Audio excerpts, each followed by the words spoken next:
The woman, Ms. Arai, sighed and rubbed her temple. Do you have any idea how many calls we almost made? Police, hospitals.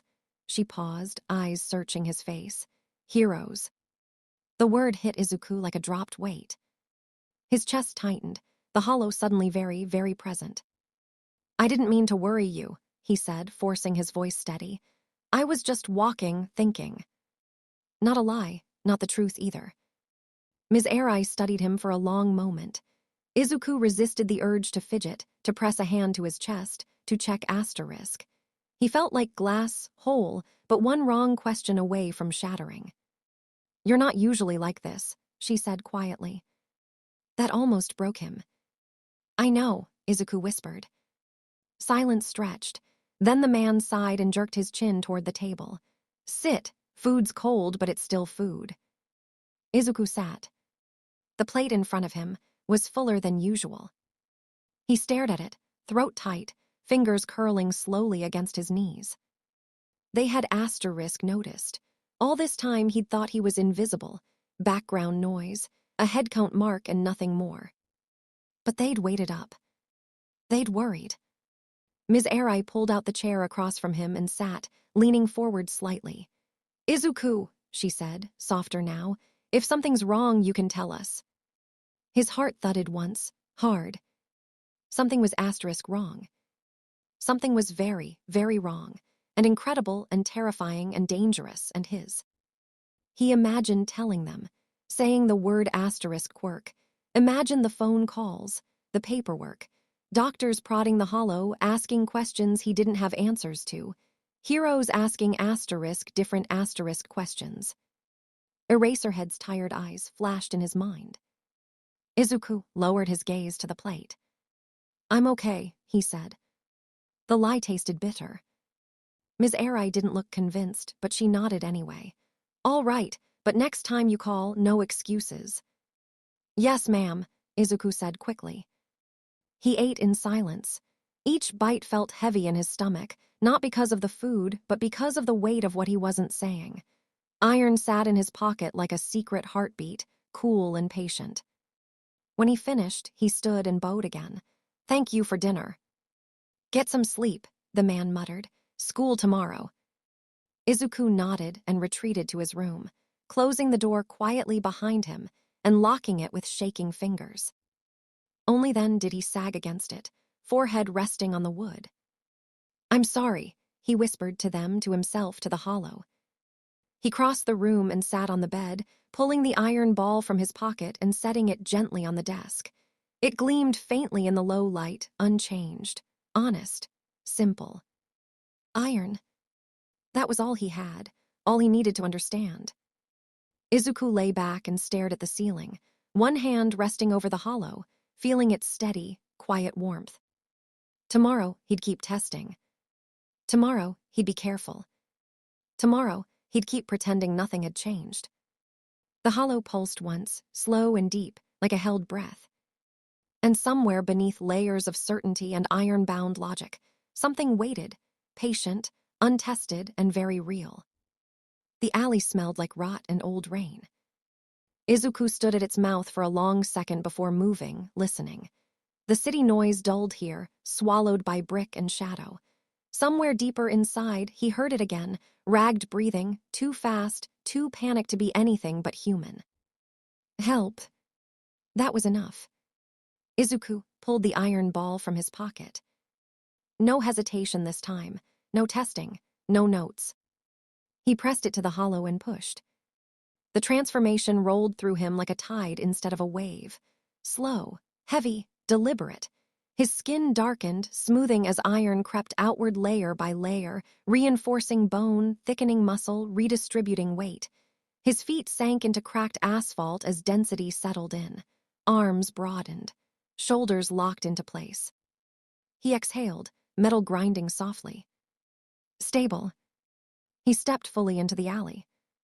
The girl was backed against a dumpster, hands up, eyes wide. The man in front of her turned at the sound of Izuku's footsteps, surprise flashing across his face before twisting into something mean. What the? Izuku didn't speak. He didn't rush. He let the iron asterisk exist asterisk. The villain took a step back instinctively. His hands ignited, small flames licking around his palms, more orange than red, unsteady and thin. Weak output, low heat density. Izuku cataloged it automatically. Fire type, low-level emitter, poor control. Good. Manageable. Izuku moved between them, placing himself squarely in the alley's center. He was already iron, already braced, already grounded. "Run," he said, voice low and grinding. The girl didn't need to be told twice. The villain scoffed, flames flaring a little brighter. "You some kinda metal freak. You think that junk'll scare me." Izuku raised his arm. Not to attack, just to block. The first burst of fire splashed against his forearm. It wasn't dramatic. No explosion, no instant damage. Just heat. Izuku felt it immediately, not pain, but pressure. Like holding something too hot for too long. The surface of his iron arm darkened slightly, discoloration spreading slowly from the point of contact. Temperature increasing, rate slow. Good. The villain's eyes widened anyway. "Ha, burning, ain't it?" Izuku stepped forward. The second blast lasted longer. Flames crawling, clinging.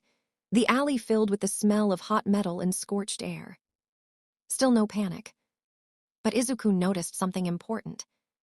The iron wasn't immune asterisk. It was resisting, enduring, but where the fire lingered, the metal felt softer, not melting yet, not deforming. But changing. Iron melts at 538 degrees C asterisk his mind, supplied automatically. This fire is nowhere near that. But prolonged exposure. He didn't finish the thought. He lunged. His iron fist slammed into the villain's shoulder, not full force, just enough. Bone cracked.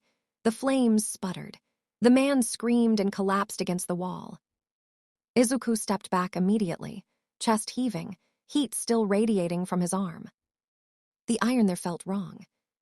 Not weak, but compromised. If the fight had gone on longer. If the fire had been stronger. Izuku clenched his fist slowly, watching the metal hold its shape. Conclusion: asterisk iron can endure fire temporarily. Concern: asterisk duration-based failure. The girl's footsteps faded somewhere beyond the alley. Sirens followed. Izuku turned and ran. He didn't stop until he was 3 blocks away, ducking into shadow, pulling the iron ball free with shaking fingers. The metal peeled away reluctantly this time, leaving his arm flushed and aching like a deep burn that hadn't quite happened. He leaned against the wall, breathing hard. "That was too close," he whispered. Iron was strong. Iron was durable. Iron was asterisk not enough. The thought lodged itself deep in his chest, heavy and uncomfortable. Izuku didn't know what would come next. But for the first time since the beach, the hollow felt impatient. And somewhere far above him, electricity hummed through the city's wires, unnoticed, waiting its turn. Izuku was returning home when he heard the scream. He's starting to think that the world just hates him. Aizawa arrived 3 hours too late. The alley was quiet now, too quiet. The kind of quiet that came after something had already burned through it and left nothing worth screaming about. Police tape fluttered lazily between 2 dumpsters, illuminated by rotating red and blue lights that felt unnecessary at this point. Another iron vigilant sighting, the dispatcher had said. Aizawa had moved before the sentence finished. He ducked under the tape and crouched low, eyes scanning automatically. Scorch marks climbed 1 brick wall in uneven streaks, shallow and unfocused. Weak fire quirk. Amateur. The kind that relied more on intimidation than output. His gaze dropped to the ground. There. Iron. Not a weapon, not debris, not something torn from a car or a pipe. Residue. Thin, dark flecks embedded in the asphalt like shrapnel that had decided to stop existing halfway through impact. Aizawa touched one with a gloved finger. It was cold, inert, normal. Too normal. He followed the trail slowly, step by careful step. The iron fragments weren't scattered like damage. They were asterisk-placed asterisk, almost small, irregular pieces marking a path that curved through the alley. Then stopped. Just ended. No scrape marks beyond that point.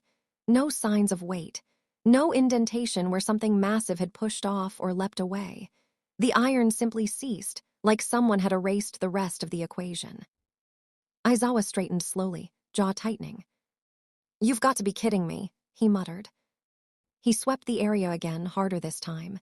Checked rooftops, fire escapes, drain covers, nothing. No cameras caught anything useful again. No witnesses left who could give more than big asterisk and metal and gone asterisk. Same story, every time. He knelt again, closer to where the iron trail ended. The scorch marks nearby were shallow, spread thin. "He fought fire," Aizawa said quietly, "and walked away." That narrowed things further. Iron Vigilant wasn't invulnerable. He was adapting, testing, choosing battles he could survive. Aizawa dragged a hand down his face, fatigue sharpening into irritation. "You're leaving just enough asterisk," he said under his breath, "like you want me to follow." But there was nothing to follow. No transition point, no human traces, no quirk signature fluctuation that made sense, just iron that stopped being iron and a vigilante that stopped existing. Aizawa stood, scarf rustling softly. "This isn't teleportation," he said firmly, "and it's not stealth." His eyes lingered on the final fleck of metal. "It's restraint." That realization sat heavy in his chest. Whoever Iron Vigilant was, he wasn't sloppy, he wasn't reckless, and he wasn't experienced enough to be this clean by accident. Which meant he was thinking. Aizawa turned away from the alley, frustration coiling tight and sharp behind his ribs. "Next time," he muttered, already scanning the streets beyond, "you don't get 3 hours." Somewhere else in the city, a boy lay awake, arm aching faintly, thinking about heat and time and what iron couldn't do. And between them, the distance was closing, slowly, inevitably, whether either of them realized it yet. Izuku was still awake. The room was dark except for the faint glow of the streetlight slipping through the blinds, stripping his ceiling in pale orange lines. His backpack sat untouched by the desk. The iron ball rested beside his notebook, exactly where he'd left it, like it was waiting for him to make another mistake. His arm still ached. Not badly, just enough to remember. Iron endures, he told himself. It always has. But the thought didn't settle the way it used to. A soft knock broke the silence. Izuku stiffened. "Midoriya," Ms. Arai's voice came through the door, careful not to sound like she was checking up on him. "You awake?" He hesitated, then stood and opened the door a crack. "Yes, ma'am." She smiled a little, relieved. "Sorry to bother you so late. I just wanted to let you know we're going shopping tomorrow. Groceries, supplies, that kind of thing." She paused, studying him the way adults did when they were pretending not to worry. "Do you need anything?" Normally, the answer came instantly. "No, thank you. I'm fine. I don't need anything." The lie rose to his lips out of habit. And stopped. "Copper." The word surfaced uninvited, tangled with the memory of heat crawling across Iron's skin, of time being the real enemy. He felt his pulse quicken, hope and dread tightening together in his chest. "This is stupid," he told himself immediately. "You already tested it. You already decided." But he hadn't. Not really. Izuku swallowed. He said, voice cracking just a little. "Could we maybe get some copper wire?" Ms. Arai blinked. "Copper wire." His heart slammed against his ribs. It's for a school project," he said quickly, too quickly. "Science, conductivity, we might need to, build something small." It was his second lie in as many days. That scared him more than the first. She tilted her head, considering, then nodded. "All right, I'll add it to the list. Anything else?" Izuku shook his head immediately. "No, that's all, thank you." She smiled again, softer this time. Get some rest, Izuku. Yes, ma'am. He closed the door gently and leaned his forehead against it once it clicked shut. I'm sorry, he whispered again, this time not sure who he was apologizing to.